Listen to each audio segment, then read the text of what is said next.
The Indian ambassador is going to introduce himself and those women to us, and we're going to have a panel discussion.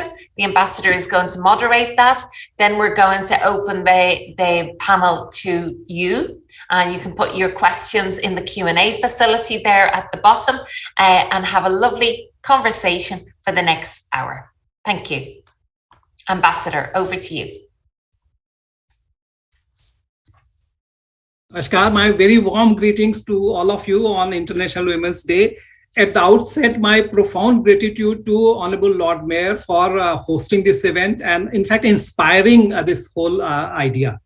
Also, I take this opportunity to express my profound gratitude to Irish women and Indian women professionals for their support, goodwill, and advice since I came to Ireland. We are very grateful, very touched. Friends, today we are celebrating IWD while India is celebrating 75 years of our independence, and we are in the embassy in the process of deep review of our bilateral relations, and I feel really excited about the opportunities. India and Ireland are fastest growing economies in their regions.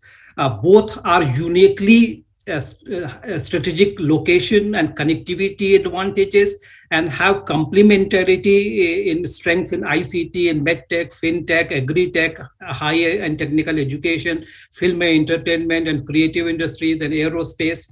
And as we identify sector by sector potential partners and interlocutors on both sides, I recall with tremendous admiration and gratitude the pioneering role of iconic Irish women leaders like Margaret Noble, who is known in India as Sister Nivedita.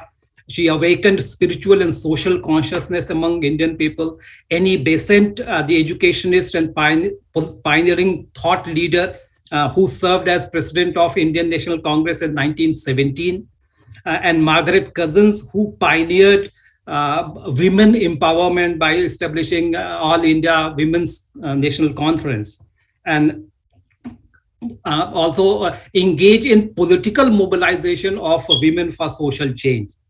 And deriving inspiration from these glorious examples of Irish women leaders, thought leaders, I think we can create a new paradigm of women-led India-Ireland partnership for women empowerment. When we talk about women empowerment, I feel there are three facets. One is vertical, breaking of glass ceilings, artificial barriers for upward mobility of women. Second is horizontal, breaking of artificial boundaries and dismantling stereotypical no-go areas for women. But the third most important area is equity and inclusivity of women participation at a macro level. In the first two, both India and Ireland have done tremendous progress and great success stories. We had Prime Minister and President and Chief Minister and Governor and ambassadors and icons in every field, both in India and Ireland. But in the third area, we still have a very sharp pyramid of women participation. And a lot needs to be done to make that pyramid a prism, or a conical participation into a cylindrical participation, where women get their due 50% almost participation in every segment of life. This has to be the focus of India-Ireland partnership as well.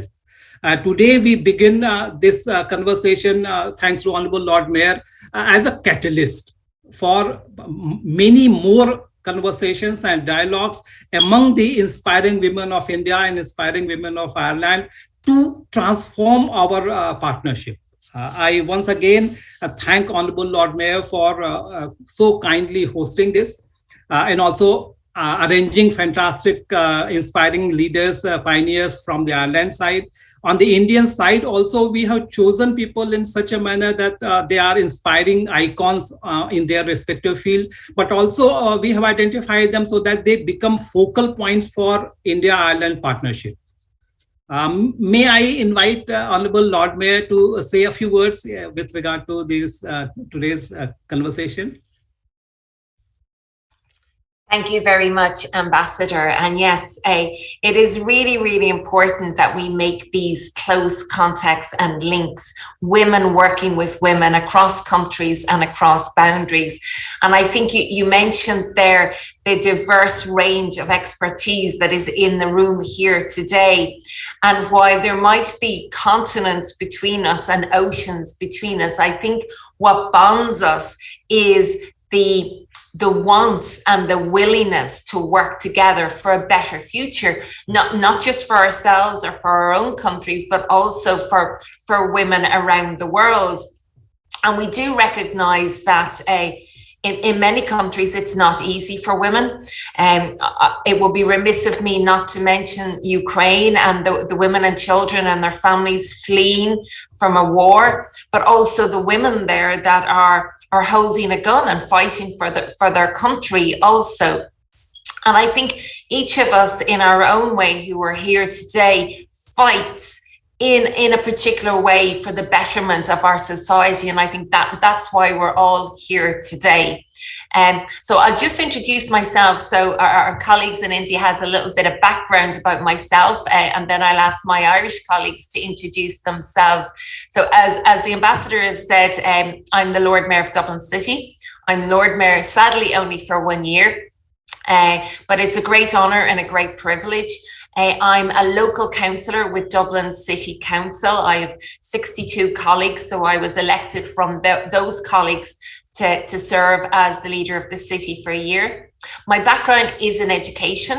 I was trained as a primary school teacher.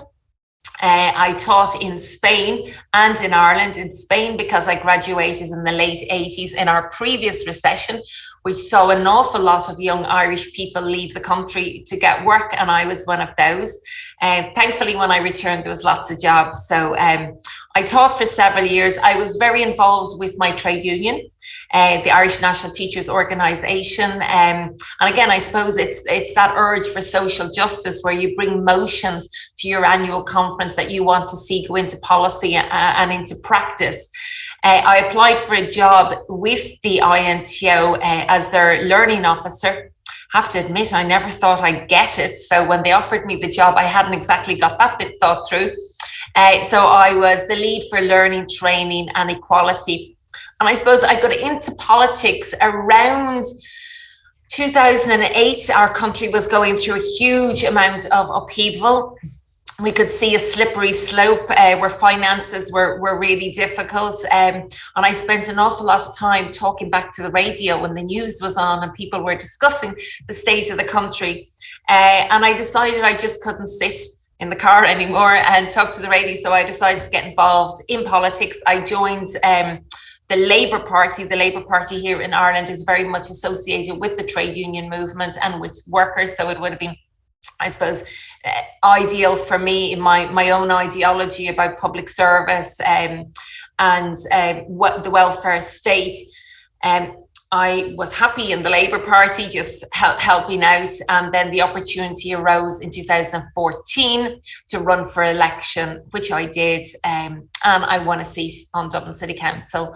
And I think since the first day I sat in the chamber, I have been a voice for my constituents, a voice for housing, sustainable development, climate change.